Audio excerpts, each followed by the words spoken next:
Hello, my fellow haunting rock stars. We left off with our last paranormal sleepover at the historical and mysteriously spooky Oxford Hotel, where we plan on returning to stay the night in room 320. Until then, we keep on visiting all the stories along the way. There is some really exciting content coming soon. But first, let us explore the historical and haunted Union Station of Denver, just down the street and across the way. On June 1st, 1881, Union Station opened, known to become the tallest building in the West at the time. In 1894, it was consumed by fire and then quickly rebuilt, spanning 500 feet with a 180-foot clock tower. The fire to begin from a faulty chandelier in the women's bathroom. The new version of the station lasted 20 years, and then Denver outgrew the facade and a new building was rebuilt as a reimagined gateway to the mile-high city, opening its newly remodeled doors in 1914. Keeping to the Romanesque design, the central portion neoclassical.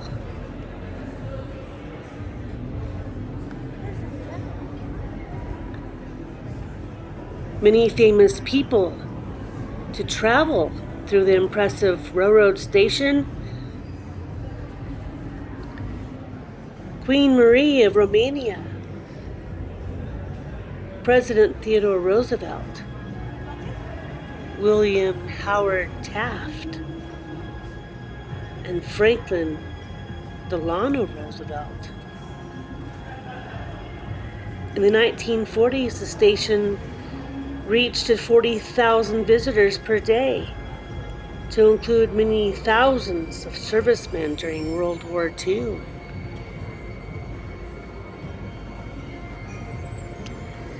In the later half of the 20th century, train travel lessened, and the sturdy station fell into disrepair. Yet 100 years after its grand reopening from 1914 to 2014, it became a reimagined, once again, great landmark of the West, welcoming visitors upon bus, light rail, and train to historic downtown Denver, and opening of the Crawford Hotel to lie upon its second floor. Soon, we just might plan a fun trip by rail to stay for another paranormal sleepover. Of course, we cannot visit a historic landmark such as Union Station of Denver and not begin our tale with the ghosts that roam through the iconic station and railroad tunnels.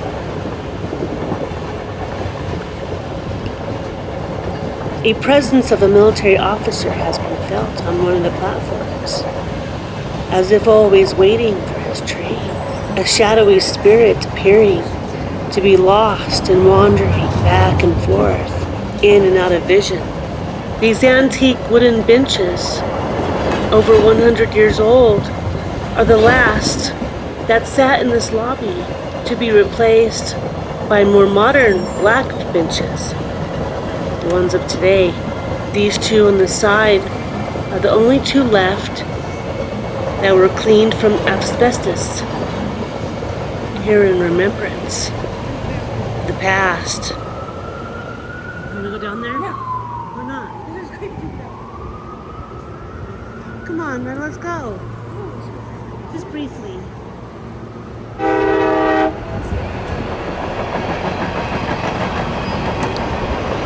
A man, possibly homeless, not unlike in the area, thought it was best to sleep off his alcohol-induced haze on one of the benches.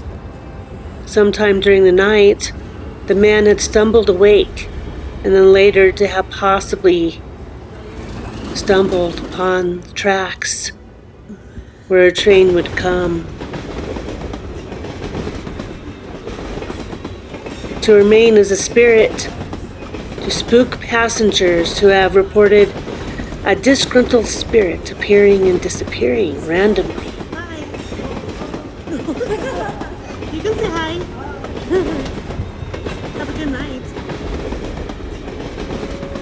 And then to stare at them intently.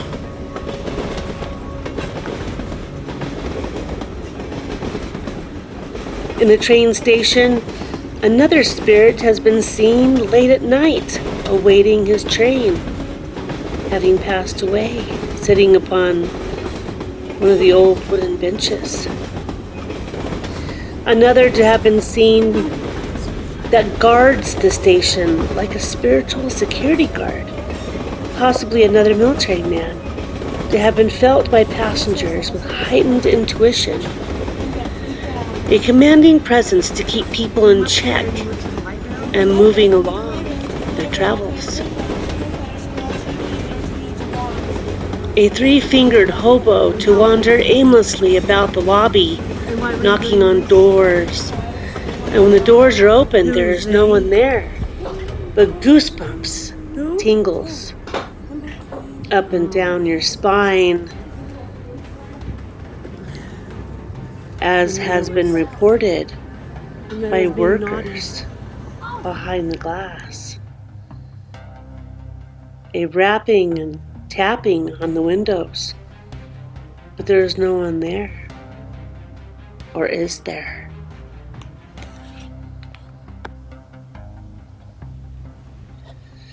A maintenance man climbed the clock tower to do some routine maintenance, and minutes later came running back down to say he had seen the apparition of a little girl in 1800s dress appear to him as if to tell him something to have been reported several other times, possibly one of the victims of the 1894 fire. Cold spots and paranormal winds rushing by has also been reported from the many passengers and visitors spending the night on the second floor of Crawford Hotel.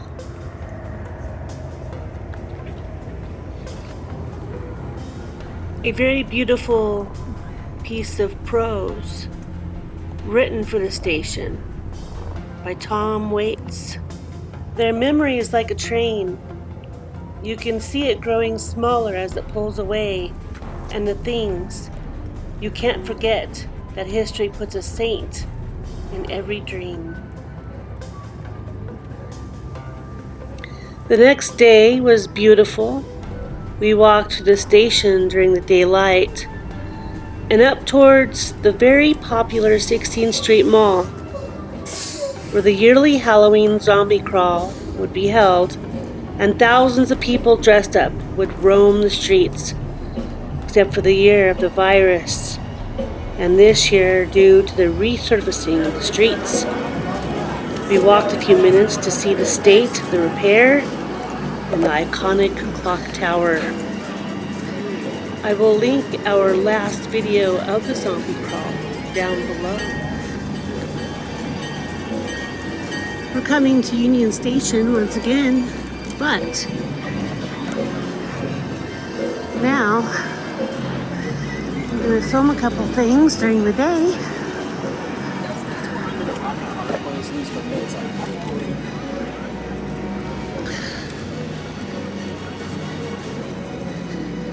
And I had been by Union Station, and I think I went inside like 35 years ago. but never really dove into the history.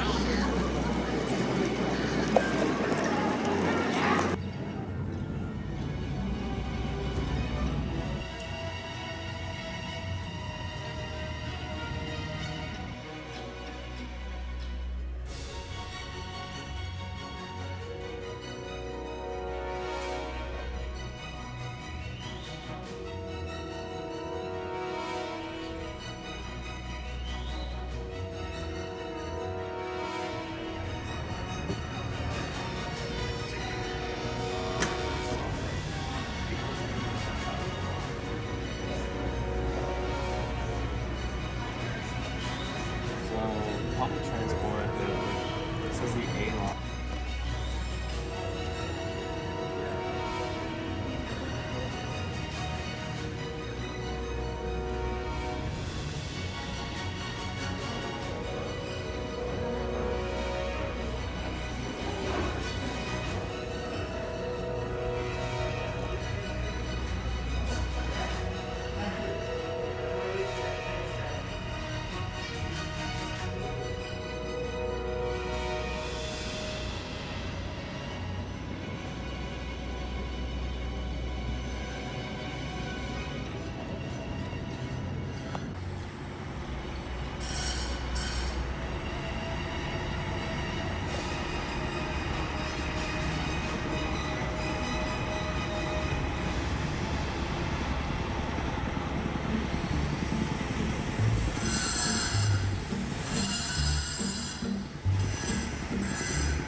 The Daniels and Fisher Tower, built as the Daniels and Fisher department store.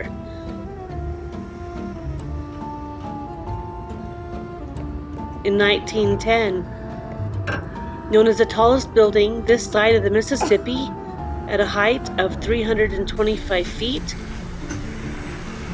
designed to resemble the St. Mark's Bell Tower of Venice, Italy, with clock tower faces on all sides. The May Company purchased the building, and Daniels and Fisher vacated the tower in 1958. The store was demolished, but the tower was saved and placed on the Registry of Historic Places in 1969. The clock tower cabaret has been calling the basement of the tower home since 2006 as a variety nightclub. This is why there's no zombie crawl this year.